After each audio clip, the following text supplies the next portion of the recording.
1 लाख के करीब करीब तो मेरे एग्ज़ाम में ही पैसे उड़ गए होंगे। सो मैं नहीं चाहती कि जो मैंने गलती की है वो आप भी करो। आज का जो वीडियो है वो सिर्फ फ्रेशर्स नर्स या फिर स्टूडेंट नर्स बोलो उनके लिए है, और जो ऑलरेडी नर्सेस है यानी कि जिनके पास डिग्रीज है और वो सोच रहे हैं कि मैं लैंग्वेज पढ़ूँ और मैं प्रोसेस करूँ, तो ये इनके लिए भी है। 2 लोगों के लिए है, फ्रेशर्स एंड ऑलरेडी नर्सेस।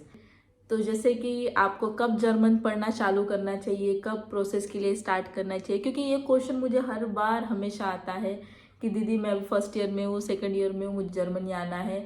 तो आज ये इस चीज़ का एक्सप्लेनेशन मैं आपको दूंगी वीडियो में, और ये सिर्फ नर्सेस के लिए है लैंग्वेज के रिगार्डिंग, बाकी फील्ड के लिए मैं नहीं बोल रही हूँ, ठीक है। So hello guys, I am Kanchan Patil and I am working as a nurse in Germany. Let's start the video. तो जैसे कि मुझे बहुत लोग पूछते हैं कि डीएम्स आते हैं कि मैं फर्स्ट ईयर में हूँ, सेकेंड ईयर में, थर्ड ईयर में, तो मैं कब चालू करूँ या मैं अभी से चालू कर दूँ। तो ये क्वेश्चन का आज जवाब मैं आपको दूंगी। जैसे कि अगर आपका ड्रीम जर्मनी ही आना है तो मैं सबसे पहले तो ये प्रीफर करती हूँ कि जो भी कोई स्टूडेंट्स है वो अभी जर्मन के बारे में मत सोचो, क्योंकि उनको बहुत टाइम है। एक्चुअली आपका फर्स्ट एम होना चाहिए कि आप अपना नर्सिंग जो कर रहे हो, जो कोर्स कर रहे हो, चाहे वो जीएनएम हो, पीवीबीएससी हो, कुछ भी कर रहे हो, तो वो पहले कंप्लीट करो।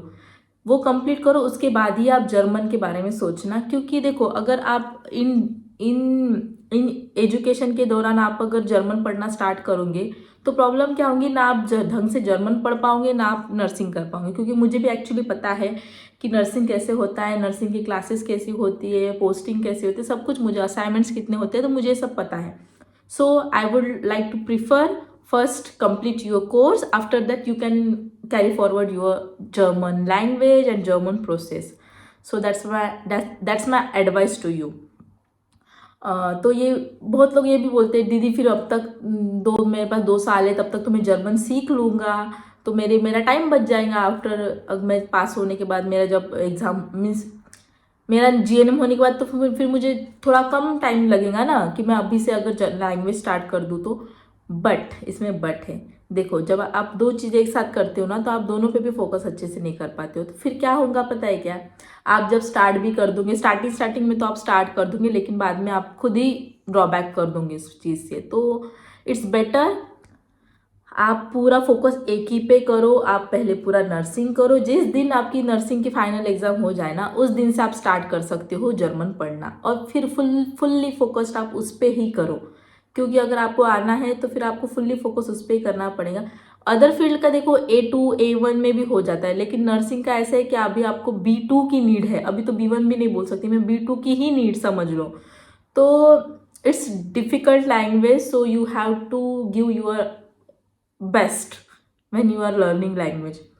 That's why I'm telling, don't start learning like okay कर लेती हूँ, टाइम है, बहुत टाइम है, ऐसा मत करो। पूरा ही फोकस उस पर करो, जब आपके पास अच्छा टाइम होगा तभी, अभी मत करो।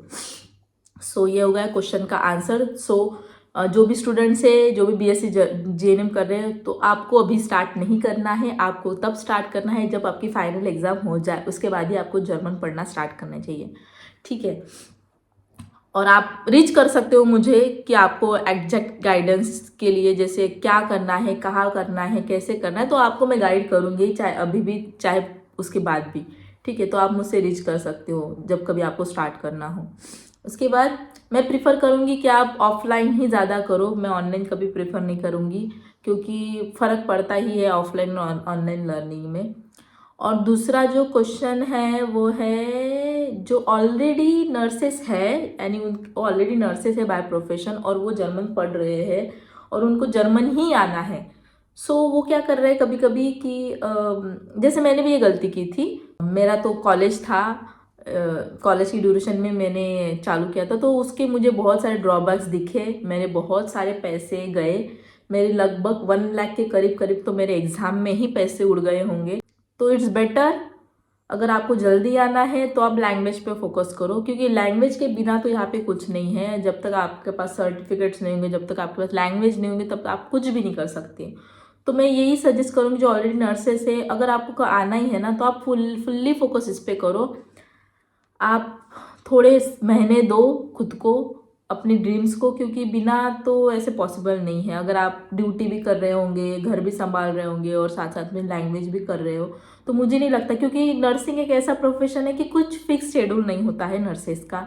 जैसे हमारी शिफ्ट्स होती है, हमारे ड्यूटी राउंड चेंज होते रहते हैं, तो हम ऑनलाइन भी ढंग से नहीं पढ़ पाएंगे, ना कुछ। जैसे किसी चीज़ का एक फिक्स टाइम होगा, मेरा पार्ट टाइम जॉब है तो मेरा फिक्स टाइमिंग हुआ, लेकिन नर्सेस का ऐसा नहीं होता exactly. So I would like to prefer, अगर आप जॉब कर रहे हो तो प्लीज़ कुछ महीनों के लिए अपना जॉब स्किप कर दो। मुझे पता है ये मैं बोल रही हूँ, ये कहना आसान है, बट सबके लिए करना मुश्किल है। आई नो दैट सबकी अपने अपने लाइफ के स्ट्रगल्स है, सब कुछ है, बट थोड़ा तो हमें कॉम्प्रोमाइज़ करना ही होगा। क्योंकि देखो, अगर आप अभी फुल्ली कॉन्सेंट्रेट नहीं करोगे ना, तो फिर उसके बाद आपको ही इसके ड्रॉबैक्स दिखेंगे। जब आपका रिजल्ट फेल आएगा या फिर आपके मॉड्यूल्स रह जाएंगे ना, तो फिर आप ही डिमोटिवेट हो जाओगे और आप ही बोलोगे यार मैंने तो इतनी मेहनत की, इतने मेहनत से पढ़ रही हूँ, फिर भी मेरा नहीं हो रहा है। तो ऐसा होगा ही।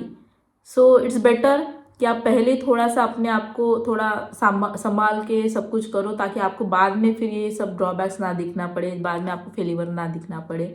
क्योंकि बहुत पैसे जाते हैं, इसमें हर एग्ज़ाम के आपको लगभग 20 से 25 हज़ार लगते हैं। तो मुझे पता है ये चीज़, क्योंकि मैं खुद इससे गुजरी हुई हूँ। सो दो क्वेश्चन थे, एक फ्रेशर्स के लिए और एक ऑलरेडी नर्सेस है उनके लिए। तो आई होप आपका ये डाउट क्लियर हो चुका होगा कि आपको कैसे लैंग्वेज करनी है, कब से लैंग्वेज करनी है, किस तरीके से करनी है। So that's all. छोटा सा वीडियो था, क्योंकि मुझे बहुत ही ज़्यादा क्वेश्चन आ रहे थे इसके रिगार्डिंग, इसलिए मैंने ये वीडियो बनाया। तो स्टे ट्यून। इसके बाद भी मैं जो क्वेश्चन मुझे बार बार आते हैं मैं उसके रिगार्डिंग ज़रूर वीडियो बनाऊंगी। Thanks for watching, bye bye.